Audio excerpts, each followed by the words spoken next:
اس کائنات کی مثال ریس والے میدان کی طرح ہے جس میں ہر شخص اپنے پیشن اور پروفیشن کے سہارے دوڑ رہا ہے۔ محنت کو کام میں لا کر، وقت کو استعمال کر کے وہ کسی نہ کسی طریقے سے کامیابی کے ہدف تک پہنچنا چاہتا ہے۔ دراصل انسان کی پیدائش کے ساتھ ہی اس کا سفر شروع ہو جاتا ہے۔ انسان کو اس دنیا میں بھیجنے کے ساتھ یہاں رہنے اور اپنے اہداف حاصل کرنے کے لیے درکار چیزیں بھی عطا کی جاتی ہیں۔ کامیابی پانے کی یہ تڑپ اس وقت مزید بڑھ جاتی ہے جب انسان کسی چیز سے انسپائر ہوتا ہے۔ یہ انسپیریشن کسی کتاب کی صورت میں بھی ہو سکتی ہے، کوئی ویڈیو، آڈیو یا کسی شخصیت کے بہترین اصول بھی۔ مگر یہ یاد رکھیں کہ کامیابی ہمیشہ ایک منظم لائحہ عمل اور قانون پر عمل کرنے سے ملتی ہے۔ کامیابی کے بارے میں بہت سارے لوگ یہ بھی بولتے نظر آتے ہیں کہ یہ محض کتابی باتیں ہیں۔ دراصل ان کو معلوم نہیں ہوتا کہ کامیابی اصل میں کیا ہوتی ہے، کیونکہ وہ عملی طور پر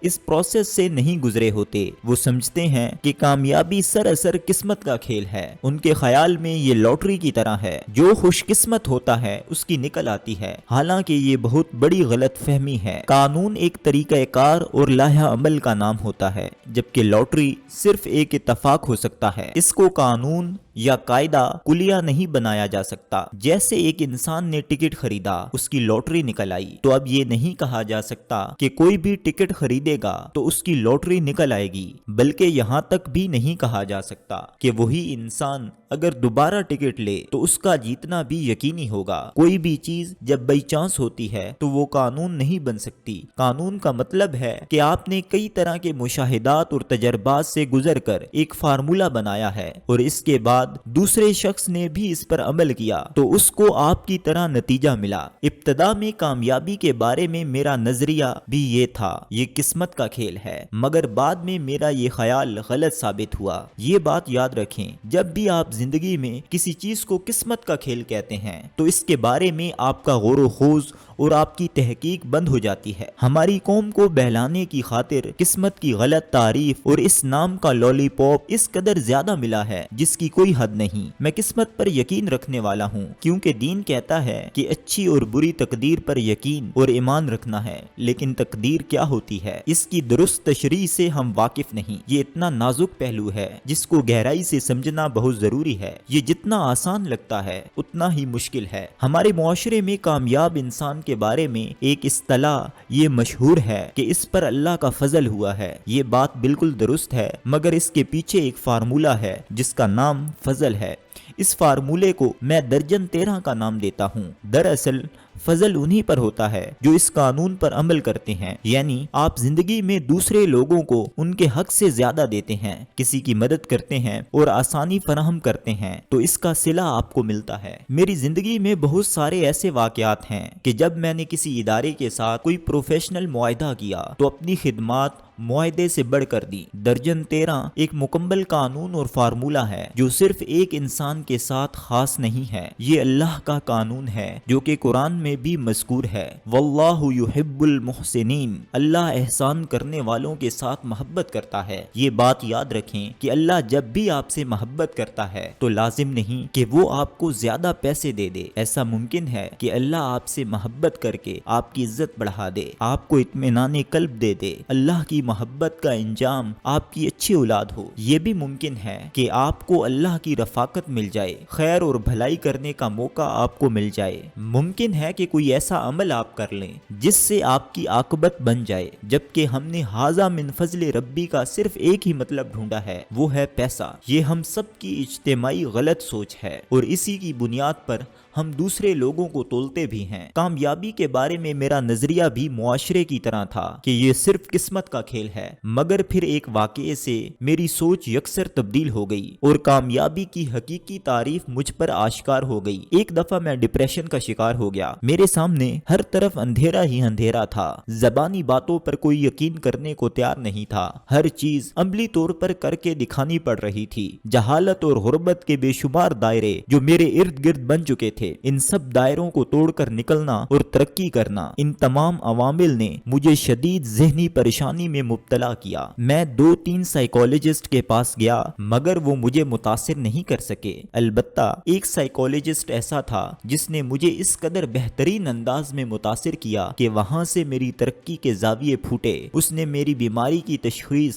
بہترین انداز میں کی، مجھے پرسکون ہونے کا کہا اور کچھ ہی دیر میں مجھے ہپناٹائز کیا، جبکہ میں ہپناٹائز ہونے کے ساتھ ساتھ یہ بھی سوچ رہا تھا کہ یہ مجھے ہپناٹائز کیسے کرتا ہے۔ اس سارے پروسیس سے گزرنے کے بعد جب میں فارغ ہوا تو دل ہی دل میں پختہ ارادہ کیا کہ یہ میں نے سیکھنا ہے۔ جب میں جانے لگا تو اس سائیکالوجسٹ نے مجھے ایک پمفلٹ دیا کہ اگر آپ چاہو تو اگلے اتوار کو ایک ورکشاپ آ رہی ہے، اس میں شرکت کر لو۔ میں چونکہ ان کی قابلیت سے متاثر ہو گیا تھا، فوراً حامی بھر لی، کیونکہ مجھے محسوس ہوا کہ یہ انسان عام انسان نہیں ہے، اس کی ہر چیز مجھے اٹینڈ کرنی چاہیے۔ ورکشاپ میں جا کر مجھے ایک کتاب کے بارے میں علم ہوا اور وہ کتاب تھی تھنک اینڈ گرو رچ۔ چونکہ میں متاثر تھا اسی لیے میں نے اس کتاب کو پڑھنے کی ٹھانی۔ اس سے پہلے میں مکمل طور پر معاشرے کی سوچ رہا تھا، جو کامیابی کو قسمت کا کھیل سمجھ رہے تھے۔ وہ صبح اخبار کھول کر دیکھتے تھے کہ آج کا دن کیسا گزرے گا، وہ طوطے سے فال نکلوا کر اپنی قسمت کا فیصلہ کرتے۔ میں نے جب وہ ورکشاپ اٹینڈ کی تو وہ میرے نظریات سے 180 ڈگری متضاد تھی، کیونکہ وہ بتا رہی تھی کہ دنیا میں کامیابی کا ایک قانون ہوتا ہے۔ وہ یہ بھی بتا رہی تھی کہ دنیا میں 2 قسم کے لوگ ہیں، ایک قسم وہ ہے جن کا مائنڈ سیٹ اس انداز کا بنا ہوتا ہے جس کی بدولت وہ کامیاب ہو جاتے ہیں، جبکہ بڑی تعداد ایسے لوگوں کی ہوتی ہے جن کا مائنڈ سیٹ اچھے طریقے سے کام کرتا ہے لیکن وہ پھر بھی اس کو قسمت پر ڈال دیتے ہیں اور قسمت بول کر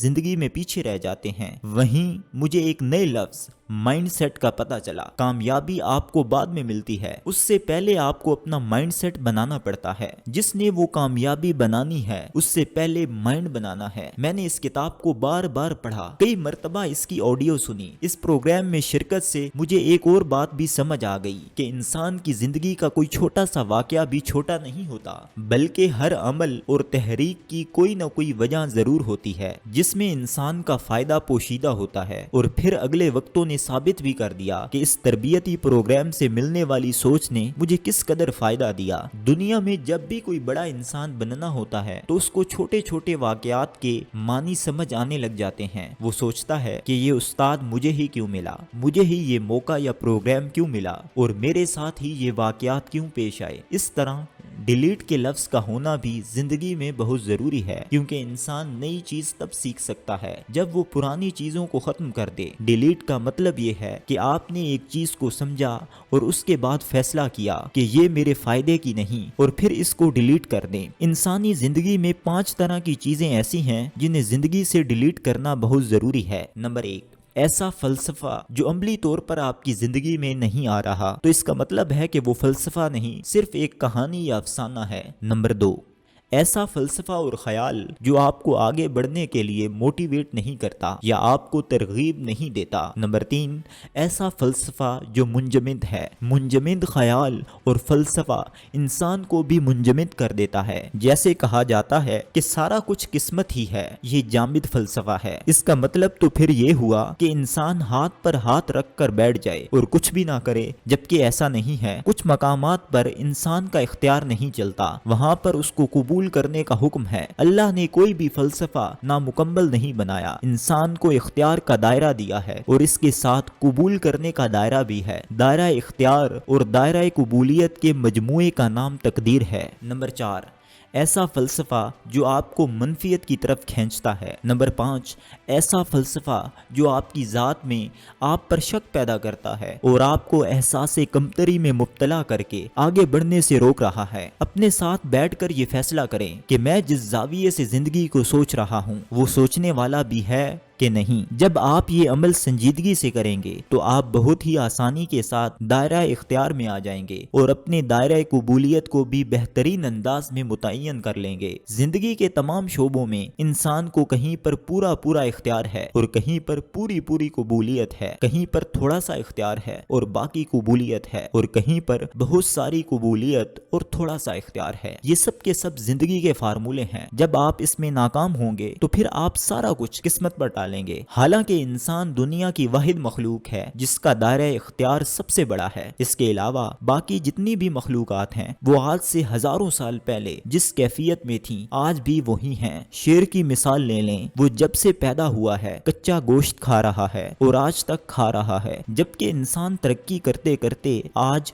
چاند تک پہنچ گیا ہے۔ انسان جہاز میں بیٹھتا ہے اور فقط 2 گھنٹے بعد اتر کر دیکھتا ہے کہ وہ تاشقند میں ہوتا ہے۔ یہ انسان کے دائرہ اختیار کی انتہا ہے، اسی لیے وہ روز محشر جواب دہ بھی ہے۔ اختیار کے دائرے کو استعمال میں لا کر انسان بڑی سے بڑی ترقی پا سکتا ہے۔ اس کی بدولت مختلف طرح کے عظیم انسان رومی، اقبال، غالب اور قائد اعظم پیدا ہوئے۔ جو انسان دائرہ اختیار کو نہیں مانتا وہ پھر بے بسی میں آ جاتا ہے، اور بے بسی کے دائرے میں انسان کچھ بھی نہیں کر سکتا۔ پھر وہ ہر طرح کے حقائق کو صرف قسمت کا کھیل سمجھ لیتا ہے۔ اس غلط نظریے کی وجہ سے وہ اپنی محنت و ہمت سے مایوس اور اللہ کی رحمت سے نا امید ہو جاتا ہے، جبکہ رحمت الہی سے نا امیدی انسان کے لیے سراسر نقصان ہے۔ کامیابی پانے کی صرف ایک ہی صورت ہے کہ اپنے دائرہ اختیار میں رہتے ہوئے کامیاب مائنڈ سیٹ بنا لیا جائے، بصورت دیگر پھر محنت پر یقین نہیں رہے گا اور ہر چیز کو قسمت کا کھیل ہی سمجھا جائے گا۔ یہ اقتباس قاسم علی شاہ صاحب کی کتاب ابر مسلسل سے لیا گیا ہے۔